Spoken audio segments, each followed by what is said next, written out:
Hi, Dave. Hi. So, I'm here today because you had an experience, and actually very close to me where I live. I'm in Lee County, and this was Breathitt County in Jackson, Kentucky. Correct. So, just take us right into what happened. Well, it was, I figured the dates somewhat. It was 1979. And it was in the summer. And me and a girl that I grew up with were riding our horses up in the mountains. And we came to a flat. So we got off and tied our horses up. And we walked up to the top of the mountain. And like I said, it was kind of a flat. And then it had one side that went up a little bit into some hardwoods. And we were reading magazines and talking and drinking, to take our, get some water in us. And we heard a noise and looked up, and I seen a figure in the woods close to the edge, and it just surprised me because I couldn't explain what it was. It looked like a person, but it was rather large, and it was covered in hair, but it did have breast. It did have, I could tell that it was wide in the shoulders, and then it was like flying, like just. I've been hunting deer for 40 years. So was this daytime? Yeah, this was right before evening. It was probably an hour before dark. And So kind of dusk. Okay. well, not really dusk, but right before dusk. Okay. And it flew. I mean, I've seen deer running. They run 15, 20 miles an hour. This thing had to be moving at 40 miles an hour. And it just ran to the left, and it was just like a blur. And then it just disappeared. So her and I went up to where it was standing, and the funny thing was the leaves weren't disturbed, the trees weren't broke, there was no, it was not like, when you see a deer run away, you see the leaves turn over. Mm-hmm. You'd see maybe a tree a limb that's been broken. Nothing. So we looked at each other and said, wow, what was that? And at the time, I really didn't know what a Bigfoot was, or, I'd heard about them like when I was a kid and never even really thought.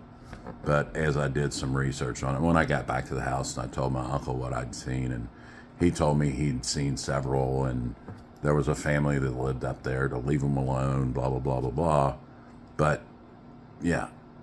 And then, of course, you see the pictures on TV, and it wasn't like that. It wasn't a great, big, 12-foot tall, hairy man, walking. This was like, you could tell it had a chest.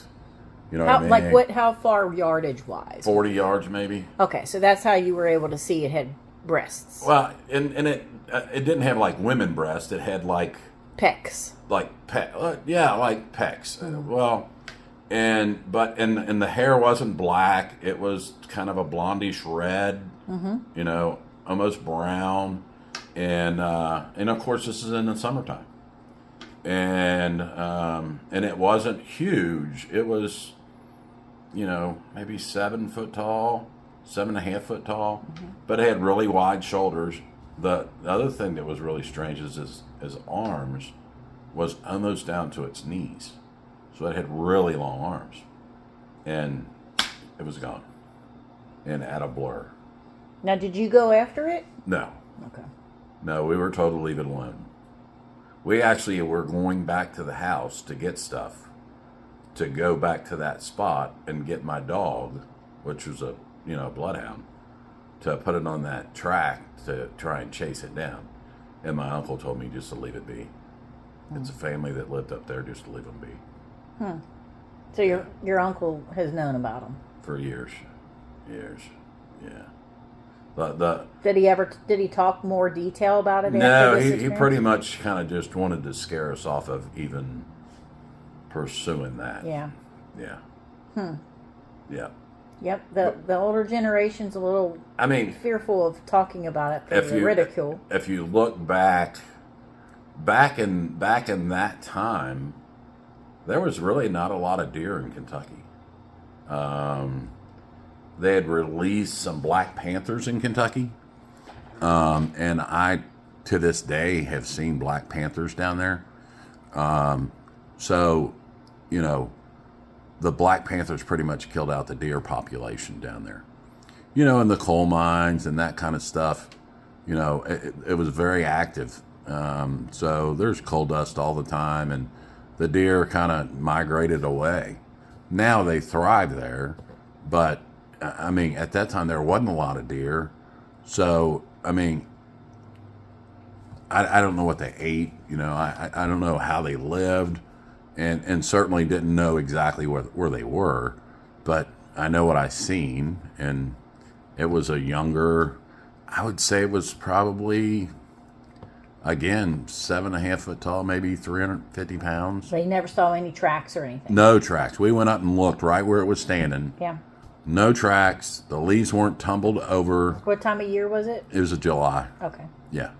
The strides that it took were, a normal stride's probably 30 inches, and it was probably taking 75-inch strides. Mm-hmm.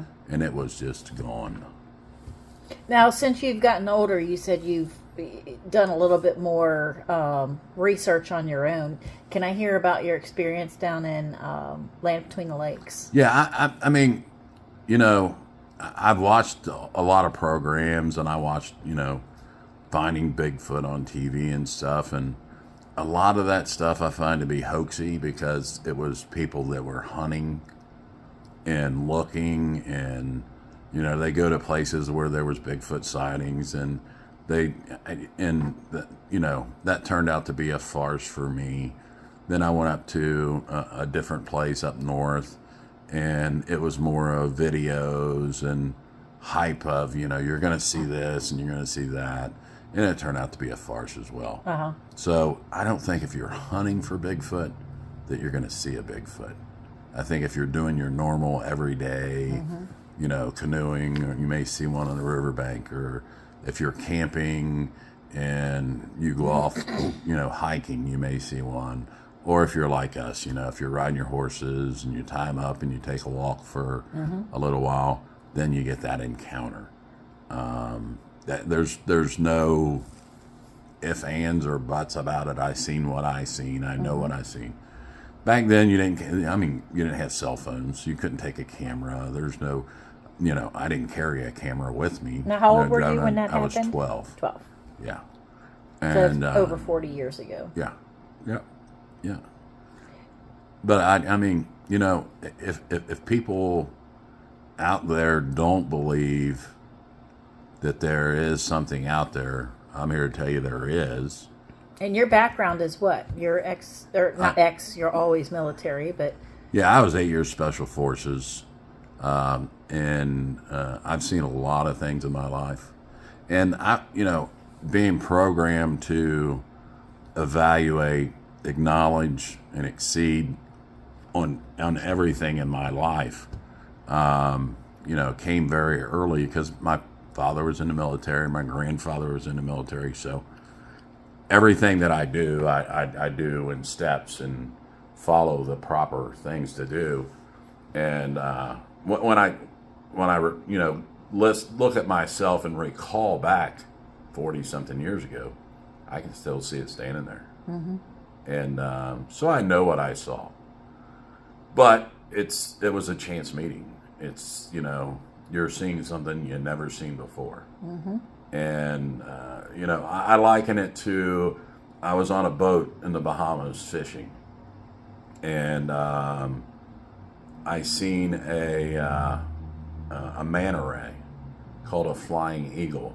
And basically what it is a huge ray that has an 8 to 12 foot wingspan that comes up out of the water and just hovers, and it's, spotted.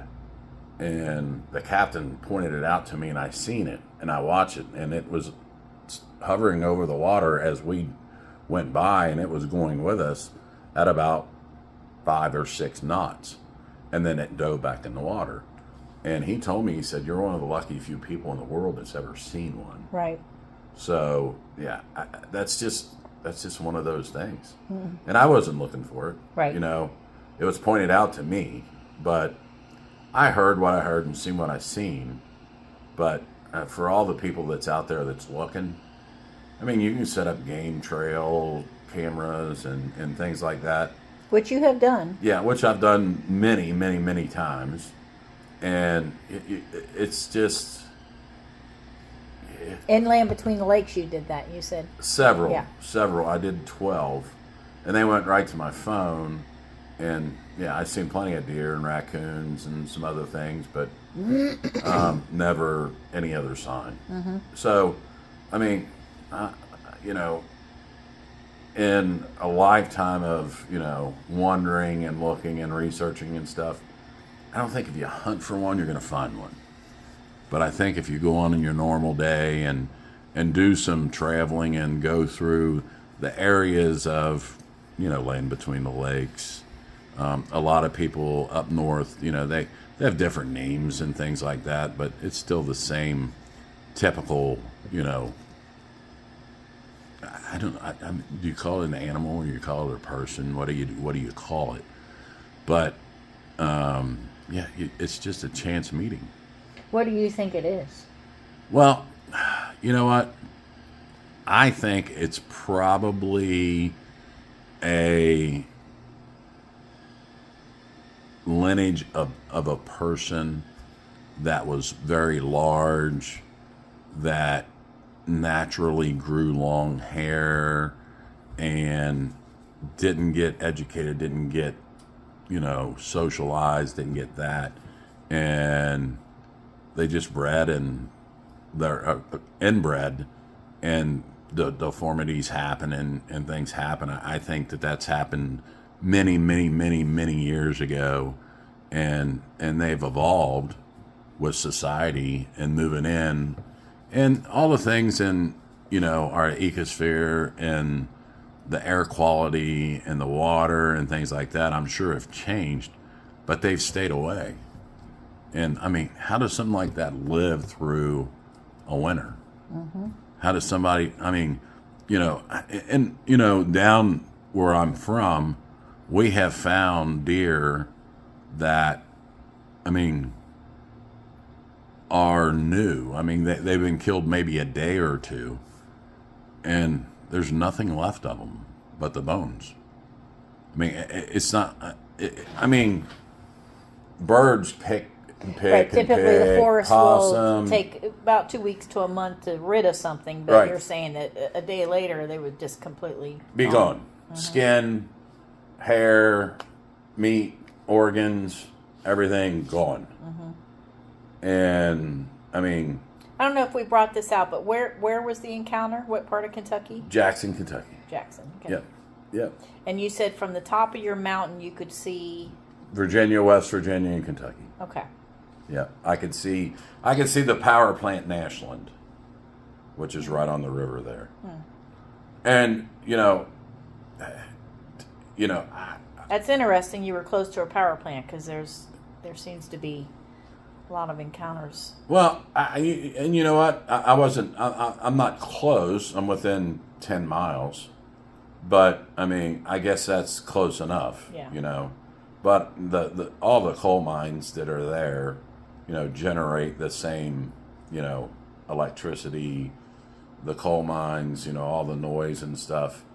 But it's all open country. Were the coal mines active? Oh, yeah. Back then when you... Yeah, okay. Yeah. Yeah. Well, I appreciate your time and sharing that experience. And, if you ever go back down there and want to go looking, I'll be happy to go with you. Okay. All right. All right.